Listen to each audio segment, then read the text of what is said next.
So we just finished having breakfast, and again, it was stunning. The menu actually changes every day, which I didn't expect, but that's actually really nice. So you could spend more than a few days here if you wanted to, and not feel bored of the breakfast food. I don't know if you could feel bored of it anyway, but... Yeah, that might be a struggle, but we finished having breakfast and we decided to have like one more walk kind of around the property before we depart. And I think this was the trail that we tried to hike on the first day but didn't find. It's right down near the river. We haven't highlighted many of the river views so far just because the vineyards have been so beautiful in the fall colors, but we're going to try to snap some videos and pictures of the river, which are just stunning. So we've kind of scattered around the forest as we've walked through it to get to the river. There's been these little pavilions or different spots for you to have kind of a private meal or just some private time. This is one of them, and it's probably our favorite because it has an absolutely unparalleled view over the river. And in the morning especially, I think I'd prefer the morning than sometime in the evening because the boats haven't come through and the water is just glass and reflections everywhere.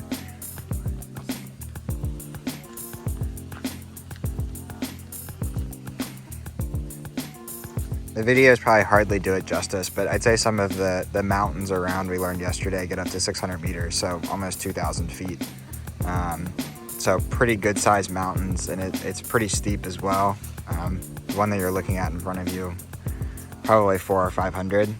It's just really hard to capture the depth of the mountains in video.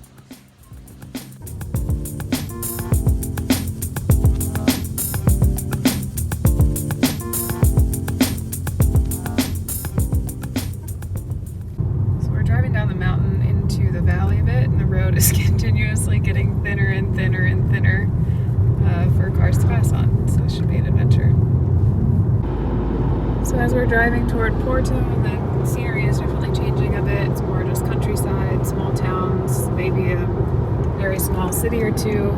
Kind of cool, lots of farmland, and also kind of farmland mixed in with the city and with the towns. It's like, you know, big buildings, not high rises, but bigger buildings, and then next to it will be some farmland that's being plowed or worked through or whatever else. So kind of cool, different scenery.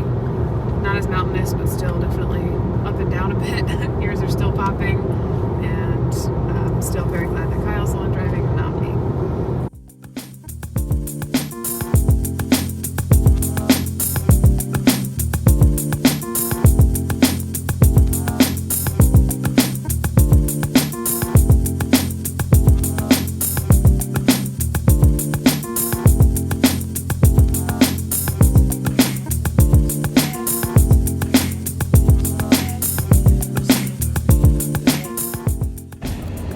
Hello from Porto. We got the car dropped off earlier today. That was a pretty simple process. Honestly, it was pretty quick. The people behind you were frustrated. Yeah, they were frustrated. I was trying to find where I was going. But no, stopped at the airport. We ended up taking the metro because it was only €2 compared to probably like 30 or 40 for a taxi. So we took the metro in. Dumbest metro in my opinion. Literally, there's 7 different lines for the metro, and once you get close to town, all 7 lines stop at the same exact places. So not really sure what was up with that. It also didn't help that they were like 100 meters away from each other, some of the stops. So, but people were packed in like sardines, which was not great. Yeah, and then the lovely crew of Americans behind me show up and not wearing a mask on the metro. So, but we got here. We went to the hotel. They couldn't check us in quite yet. No problem. I mean, I know it was early. So we went out, got some lunch. Kelly found a great spot called Casa Guido. Pork sandwiches were really good. And then we just walked over here into this nice square behind me and got some eclairs that were amazing. So Kelly's 2 for 2. 2 for 2. I think right now we probably still can't check into our hotel, so we might go explore some of the river or see some stuff and then find the hotel. Also found maybe some promising dinner spots. We have no reservations for tonight or any of the nights here because we're kind of just winging it. The news has been a little hectic on just things kind of going on, so we're going to play it a little careful. But yeah, we're going to go walk around for a bit, see what we see here in Porto.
All right, so before I start this one, I want to say it's going to be a little bit different and difficult than the usual ones. But we are staying in what's called the Terrell Palace, so it is actually a former palace. And as you can see, we are in one of the, I think, former bedrooms of the palace up on the second floor. So it is a huge room, and they have added an ensuite bathroom in the middle of the room and coated it in mirrors, which is a little unusual. So you might be seeing a little bit more of me in this tour video than you usually get. But on this side, we do have a sofa, and here in the middle, there is a TV built into the glass. You come through here and we have a few areas for closet space. It looks like some robes, some extra pillows. That's amazing. I do love my pillows.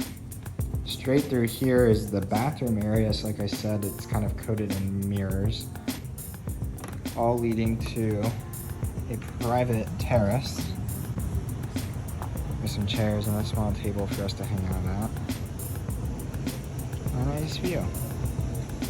So after we had the eclairs, we went out and toured Porto, just walked around quite a bit, and honestly, it's a really beautiful city. I'm liking it way more than Lisbon already. But after we walked around, we walked both, I think, through kind of the historical side of Porto, which is where people lived and where they ate. And then we walked across the river to where a lot of the port houses are. Ended up walking up a giant hill, but that was not on purpose. Continued to test my Madewell boots. They passed yet again. 9 miles. 9 miles today. But no, we then stopped in, how do you say it? Kopke, which is the oldest port house there is, and did a small port tasting just to kind of introduce us to the port tastings here in Porto. We got a 10-year white and a 10-year ruby. Tawny. Oh, 10-year tawny, sorry. It was more ruby in color than the tawny that we had before. Both were good. Honestly, changed my mind on white port. This was considerably better than the Pacheca that we had, what was it, 2 days ago? 3 for 3 on my list of foods. Yeah, Kelly's doing a great job. So we picked another one tonight. What was it called? So it was very famous for one particular dish. It was a brewery. Originally, this place was a brewery. And it's called Brasao, I think. Yeah. And the dish is I'm not going to say it right, but I think it's called the Francesinha. It's kind of like a steak and apparently many other meats. Ours had ham, sausage. It's a mishmash. Pork, beef, all of the things. I'm not sure that I want to know. Inside of 2 pieces of bread that is then put on top of some sauce and covered in cheese and put in the oven with an egg on top. So very healthy, as you can tell. The Portuguese really like their eggs. They do really like their eggs. But it was an interesting dish. I don't know that I would get it again. Like, it was good. Yeah. But it felt like a ton of calories that didn't really do it for me.